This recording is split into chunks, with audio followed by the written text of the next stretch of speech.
Part 1. You will hear a woman phoning to ask about a summer cycling camp for her young son who is called Charlie. First, you have some time to look at questions 1 to 5.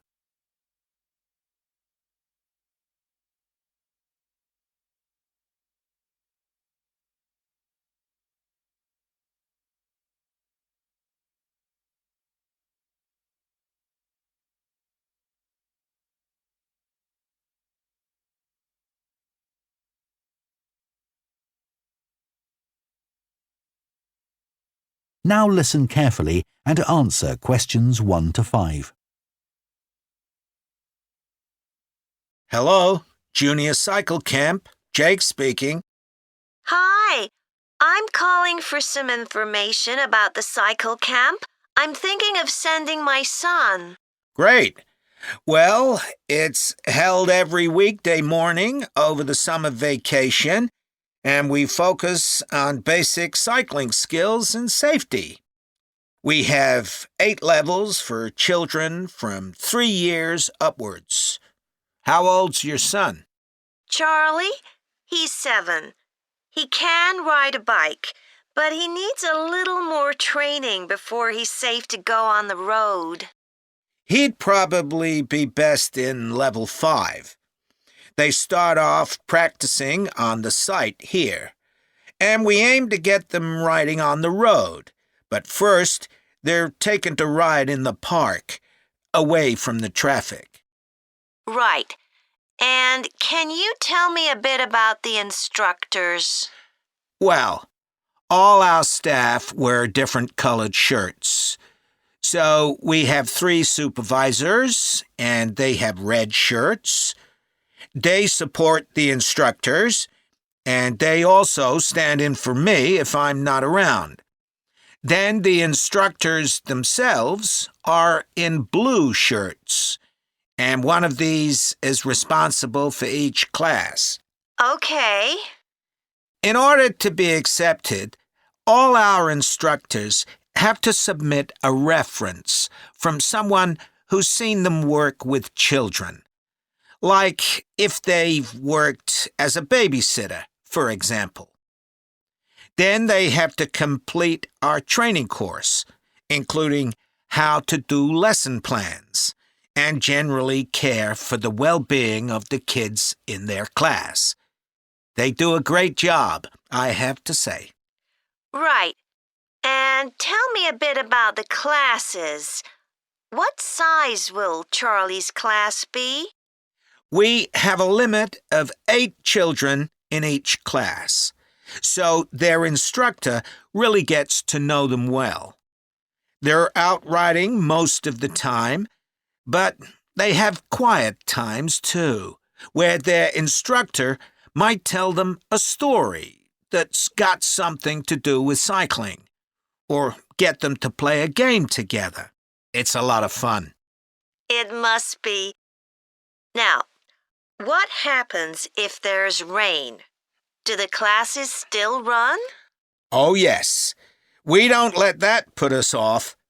We just put on our waterproofs and keep cycling. Before you hear the rest of the conversation, you have some time to look at questions 6 to 10.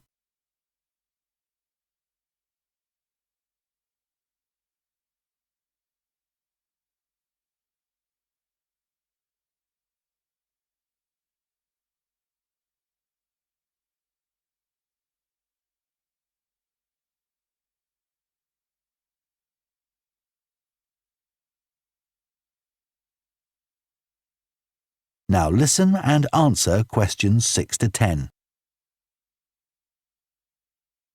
And is there anything special Charlie should bring along with him? Well, maybe some spare clothes, especially if the weather's not so good. And a snack for break time? How about a drink? No, we'll provide that. And make sure he has shoes, not sandals. Sure. And just at present, Charlie has to take medication every few hours, so I'll make sure he has that. Absolutely. Just give us details of when he has to take it, and we'll make sure he does. Thanks. Now, there are a few things you should know about day 1 of the camp. The classes normally start at 9:30 every morning, but on day 1, you should aim to get Charlie here by 9:20. The finishing time will be 12:30 as usual. We need the additional time because there are a few extra things to do. The most important is that we have a very careful check to make sure that every child's helmet fits properly. If it doesn't fit, we'll try to adjust it, or we'll find him another one. But he must wear it all the time he's on the bike. Of course. Then, after that, all the instructors will be waiting to meet their classes, and they'll meet up in the tent. You can't miss it, and each instructor will take their class away and get started. Okay, well, that all sounds good. Now, can you tell me how much the camp costs a week? $199. We've managed to keep the price more or less the same as last year. It was $190 then. But the places are filling up quite quickly. Right. Okay, well, I'd like to book for the... That is the end of Part 1. You now have half a minute to check your answers to Part 1.